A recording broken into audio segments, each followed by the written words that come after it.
Hey, man. Warren, Thomas Fenz, how are you? I'm good. How are you doing? I'm doing very well. Thank you so much for taking the time. Of course. Did you catch much of my breakfast rant just now? No, I just joined. I missed it. Okay, so I have a problem with society's approach to breakfast. Okay, why are muffins allowed for breakfast? That's a dessert. That's a cupcake without frosting. Donuts. That's a fried cake, right? Or pancakes are fried cake. We can't Yeah. allow these things. Do you have any thoughts about that? I I mean that's a good point when you think about it. My dad is someone who used to eat chocolate cake for breakfast. So a muffin is like a little bit. But yeah, like Cocoa Puffs or like Lucky Charms, it's like Yeah. I mean, I respect the chocolate cake aspect though, because at least like you're not disguising it as a breakfast food; you're just going for it. So I have yeah, that's true. an admiration for that. Your album, "Live in the Atrium," is out now. It's all over the place. Yeah. Do you mind taking us through a song or two? Totally. Yeah. Yeah. I'm all ready to go. I'll start with the first track off the album. It's called Summer Waiting. Mm-hmm. And it's my ode to monsoon season in the desert in Arizona. I grew up in Prescott, Arizona, and I remember complaining about the sun. Like the sun was out so much that like it's funny saying that now because I'm like, oh my god, like so young, don't know what I'm talking about. Yeah. So, Naivete, but like it's kind of like was it more like the sun or was it the heat? Because like the snow and the cold are two different things, and the sun and the heat kind of the same thing in Arizona. yeah. I think it was just like the lack of, and it wasn't even that much, but it was like the lack of change. Okay. When it's the same thing, no matter what it is, I guess over and over, you get sick of it. So the days where it would rain and we'd have these tremendous thunderstorms were like a special occasion. That an excuse to stay inside. I've heard people call it a soft day when it's which I kind of like. I was like, that's like the feeling I get though when it rains. It's I don't know, it just feels soft. I love it. Well, go for it when you're ready. We're super stoked. Yeah.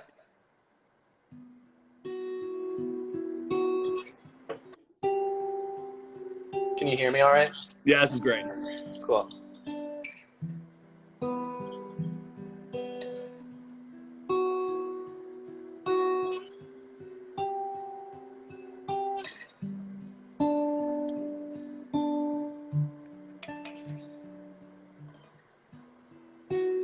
Breathing soft rain,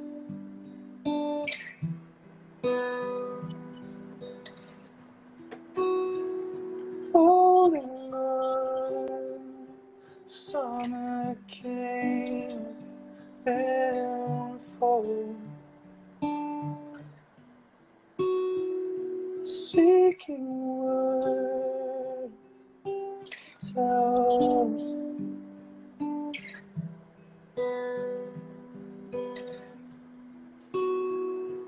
Passing time we knew so well. Summer waiting, but in the elegance, call the waiting stone. Fall is fading past between the episodes. Ages born to go.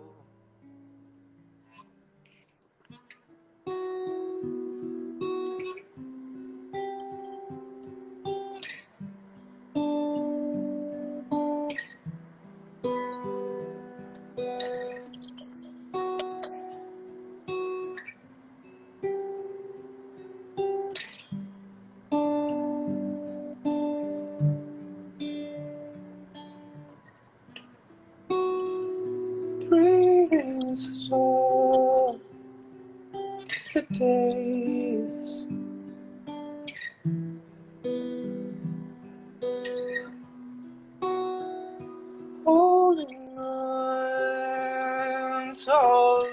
place we love, seeking words to tell.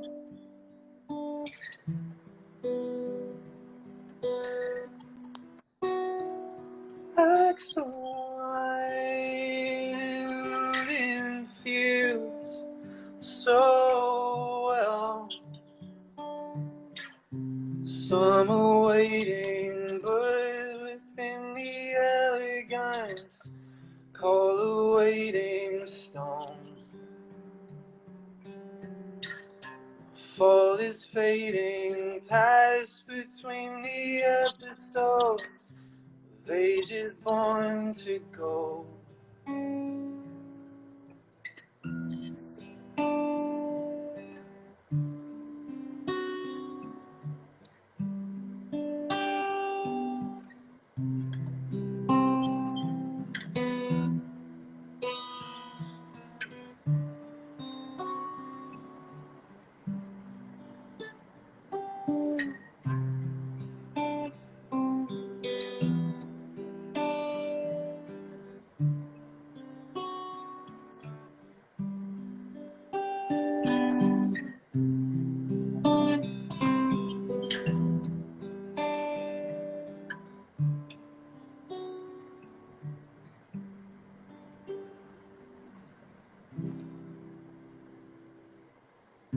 Some are waiting, but within the elegance, call a waiting stone.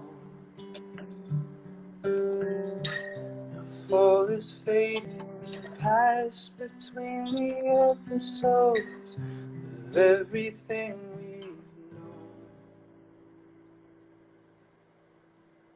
Hey! I wasn't Hey! expecting that last chorus. I almost talked over the final chorus. Like, I know. I was thinking about that. I'm like, I'm gonna like slow it down. Don't say anything yet.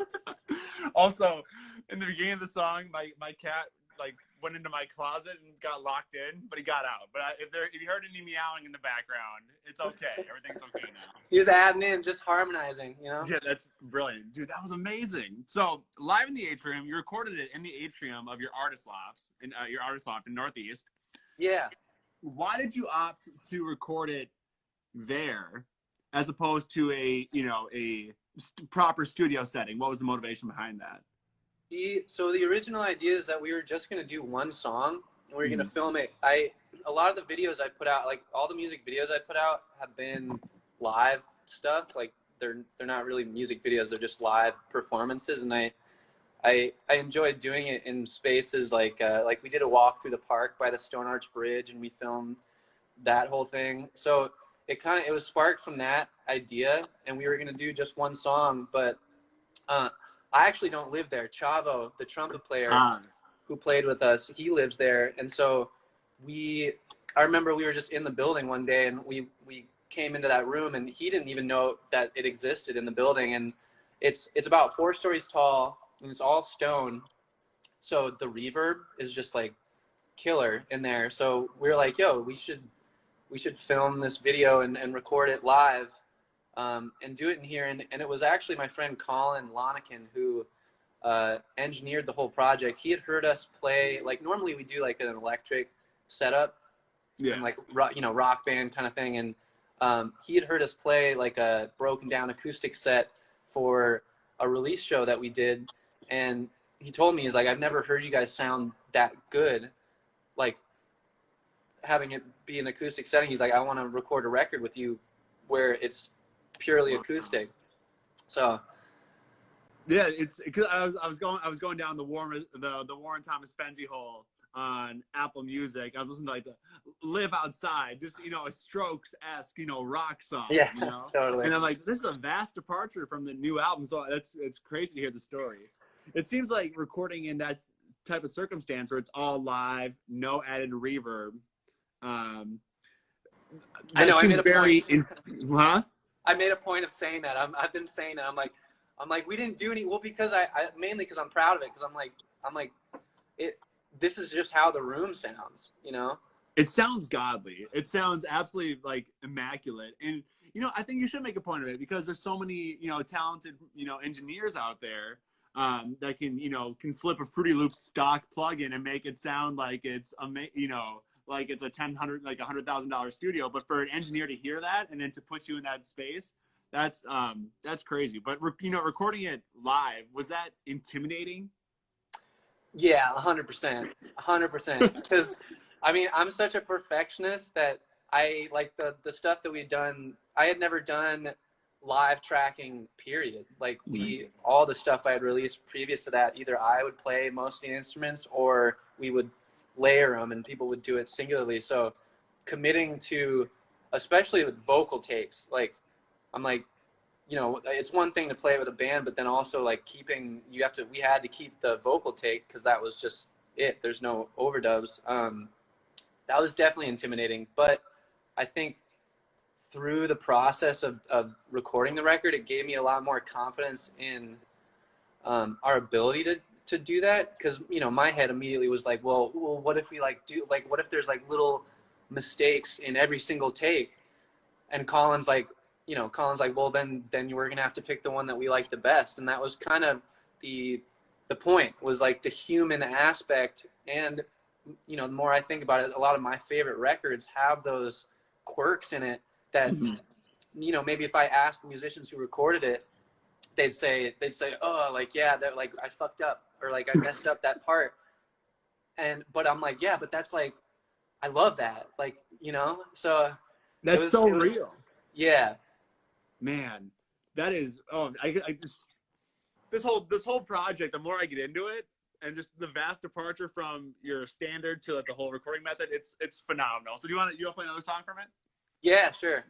I'll play another one from the record. And this one we actually released before this record as like the produced version. It's called Sunday, and it's my ode to allowing myself one day a week to like not worry and obsess about things. So Sunday. How biblical of you. Yeah. I know it's not like religious. It's just like Sunday just kind of has that vibe already. Like, you know, people are just like, okay, like if things get done, great. If they don't, it's cool. Monday is tomorrow, kind of thing. You know. I love it. Yeah. So here we go. Oops. The human aspect. What's that? The human aspect. Yeah. Yeah. Exactly. Wait a second. Wow, how am I'm forgetting the chords. It's muscle memory, dude. I feel it. Oh, there we go. Okay. All right. I love it.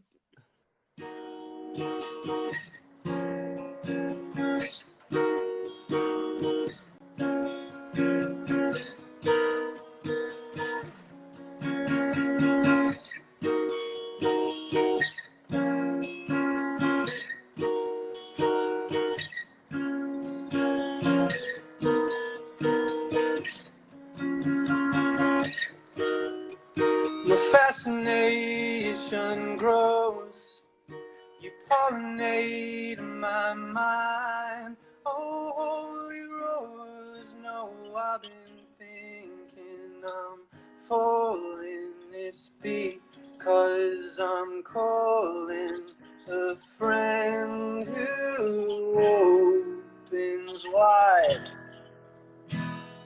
I've been thinking about it, it's all day. So give me something sweet like a first date. See, I could be your everything always. Oh, it cakes in my mind. I'm living to believe I've a soulmate, but I've been feeling you like a Sunday. So put your head back on its told me you can rest in my twine.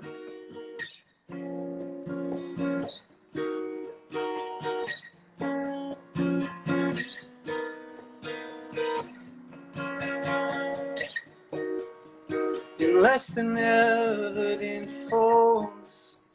You live it all within time. I've only been dreaming of foundations to follow. I'm waiting, I'm calling. My patience, it falters, always blatant and forgotten. I came here to swallow. My pride bends and hollows, encase all my jargon and inflates something gold and bright. You're the sun down on a hot day, and I'ma sing it out like your birthday. See, I could really get on your wavelength, oh, and steer it home right. I'm living to believe I've a soulmate, but I've been feeling you like a Sunday. Now can't we just sing it on out and let our lost songbirds fly? Hey! Hey! Oh, that's awesome. That's so great. So you've been in support and played with 26 Bats and Lucid Vanguard, you know, the whole Kremblins joint. How did being in a support role influence how you approach being a frontman with your own project and those same members? Yeah, it's influenced a lot of how I do it as a leader. I think I've learned through being, I mean, I've been in so many different groups, even past Kremblins, that I've just witnessed the way people lead, and I've noticed the things that I like and the things that I don't like about people that lead their own groups. So I think it's really given me a good idea of how I want to, how I want to approach the music, but also how I want to approach the way I treat the people in the band and the community that I want to create.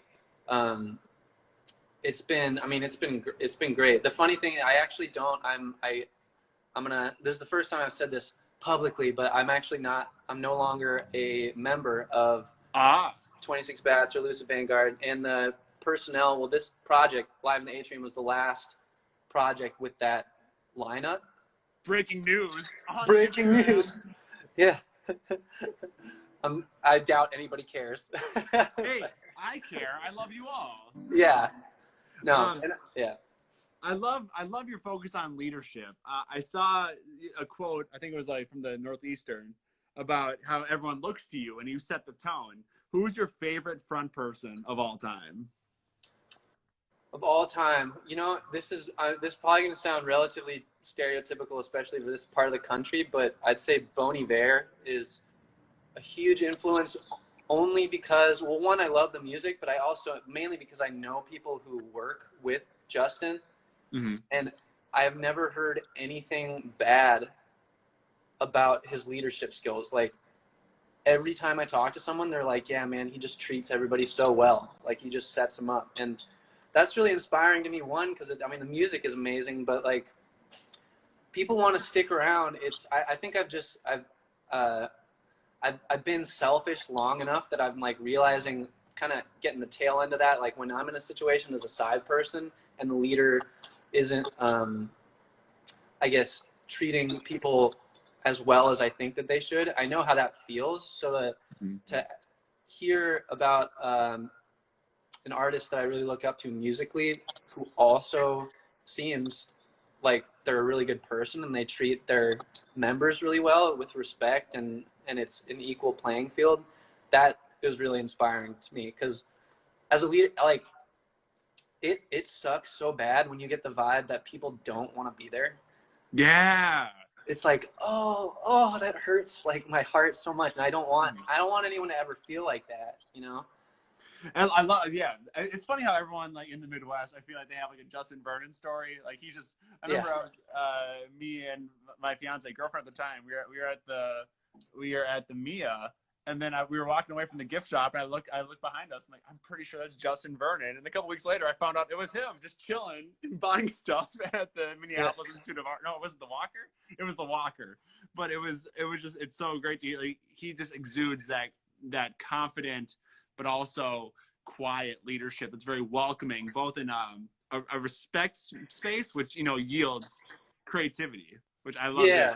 I love to hear that. But yeah, like the vibe that like you could say something to him or anyone, any leader, and be like, hey, like this is what I think we could do to make this the best it could be, and having that attitude where I would feel comfortable saying that to them because they'd be willing to listen rather than like, I don't know, some people I'm like, well, I'm not going to say anything because I know that you're just going to take it personally. That's true leadership. You're describing true, like, authentic leadership. Yeah. And I wish you continued success with that model. Yeah, I'm trying. It's hard. I mean, it is hard. It's really hard. And we all have egos, so that I have to check myself constantly when someone says something that doesn't line up with the way that I think things should go, is like, take a step back, and it's like, what's the goal here? Is the goal isn't to be, it shouldn't be to be right. It should be we're trying to make the best thing possible. And like, again, Live in the Atrium that was like my first experience of like, I'm like, you know what, going into this, I was like, I'm just going to let things happen at the pace that they need to. And I'm going to take my hands off the wheel and kind of just let people who I'm working with on this project, they're all so good in their own lane. Like, I don't need to be micromanaging everyone. And it came out the best project that I feel like I've ever put out. So I'm like, you know what? I'm like, I think there's something to that. Like, a learning experience there. Yeah. How many takes did you do per song for Live in the Atrium? I think we did it was either 3 to 5. Okay. 3 to 5 takes, yeah. And like, again, we must state this to new people in the chat. There was no chops or anything. It was the best live take in the Atrium in Northeast, and that's just the dopest thing. And it's also a visual album. You've stressed that in your electronic press kit and in our emails. What visual artist inspires you, for your future works and future videos? Is there a director, maybe like an actor or a painter or a local filmmaker that you think is super dope and inspiring? Let's see. So Alex Monroe was the guy who I worked with, and I had worked with in the past for this, and he's killer. I mean, he's just awesome. I'm trying to think of like filmmakers that or a movie. It's like, what's that? Or just like a movie. Yeah. Who? Oh man, I know there's like one on the tip of my tongue, and I've been watching so many movies lately too, so I have no excuse. I don't know. I don't know if I could pinpoint like a director, but I will say that like a huge inspiration for me is artists that are big picture artists, like Andy Schaaf, or I grew up listening to Coheed and Cambria a lot. Okay, yeah, so it's like big cinematic production in all regards. Yeah, and like that's like on another level of like right, like they're like a audio comic book technically, where Claudio Sanchez creates these albums that it's an ongoing story. It's like a sci-fi story. I'm just like, dude, that's insane. Like, that makes me feel so cool, because like 2 records ago there was a song where the melody was this, and now like 2 records later he's referencing that melody from. That's a Renaissance thing. There's a word. One of my theater friends in college, Chrissy, I was working on an album, and I like played with that concept, and she told me what the concept was, but I forgot what it was. But it's so good to bring back the melody. The melody's a character, and you bring it back. Damn. But it's just changed a little bit. Like, it's just changed. Yeah. And it'll be like in the middle of the song where it wasn't like, it didn't sound like that other song at all, but then they'll just go into it, and it's like a different chord progression, but it'll be the same melody as like, and I'm like, dude, that's the type of storytelling that I love. And it reminds me of movies, right? Because it's like there's scenes. It's like an ongoing series. So Andy Schaaf's another one that is really inspiring. And they create albums as a whole. That I think that really excites me, and that was kind of the idea, was that like there's not like a thorough storyline to Live in the Atrium, but I was like, you know what, if we're gonna film 4 of them, and then I made the 3 other videos, which were like the more collage ones, which is the ones that I recorded with Delphia Cello Quartet, is that I was like, I want to put it out, one out every week, and it's going to be like episodes to a TV show, and especially at this day and age, it's like that made more sense, because we all, and even, I mean, we all, I have such a short attention span that like, here's a little piece, here's a little piece of food. It was great. It's like, oh, hey, it's Sunday. New Warren Thomas Fenz song is coming out. Sweet. Like, it's awesome. I had a question for you that was about, but it eluded me. So the chord progressions are eluding you. The questions are eluding me. That's good. We're just hanging. Man, that's so great. We're gonna need that Warren Thomas Fenz comic book at some point. That Marvel, you're gonna be Marvel canon at some point. We'll pull up in the Avengers or something. That would be sick. Coheed and Cambria. Apparently, he has a comic book.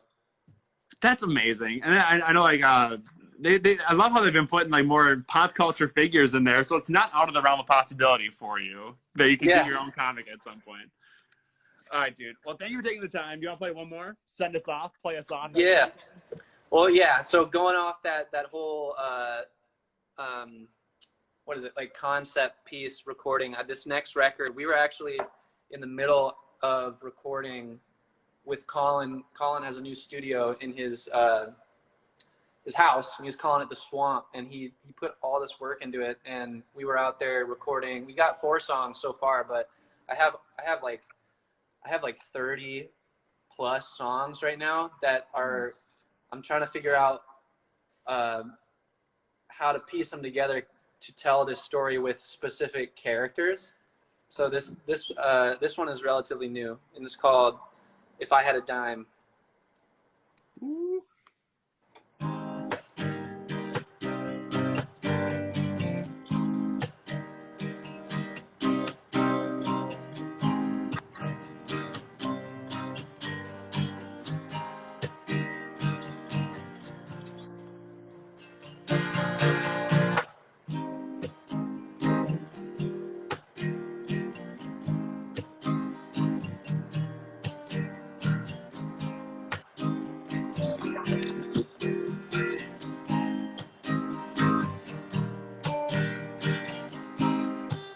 Hey, Paulie, I think there might be something wrong with me. Too many stains, just like an old sheet hanging out in the breeze. Tongue-tied, I try to save all our pleasantries.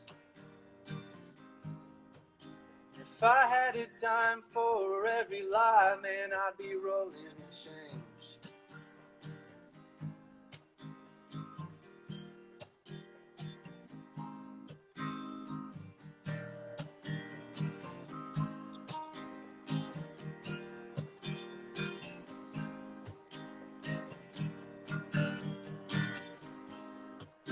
Hey, Paulie, I think there might be something really wrong with you. Then again, I like to pretend that I know things that I can't prove.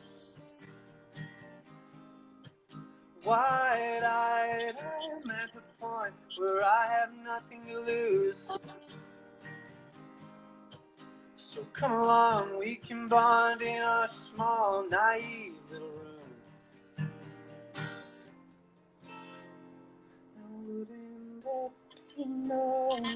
Wouldn't that be nice for a change?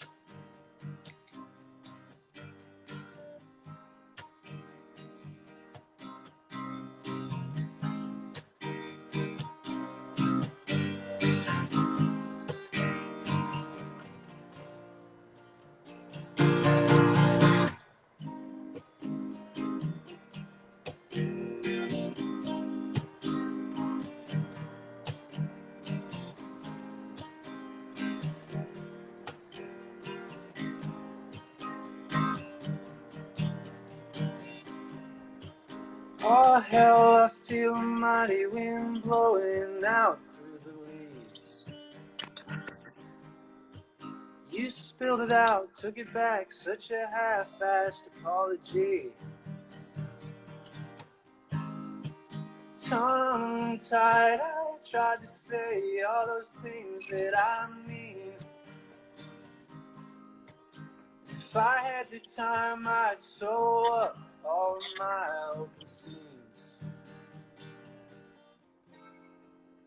Wouldn't that be nice? Wouldn't that be nice for a change?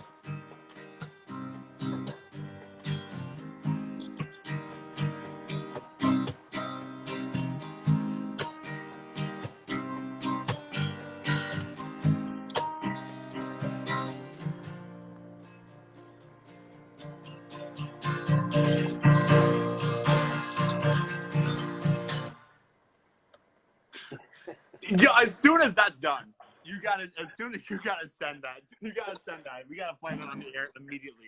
Warren, that ish is phenomenal. Thanks, man. Man, thank you for blessing us with your time. This is 32 minutes long. We were going for it today. Yeah. Let's do it.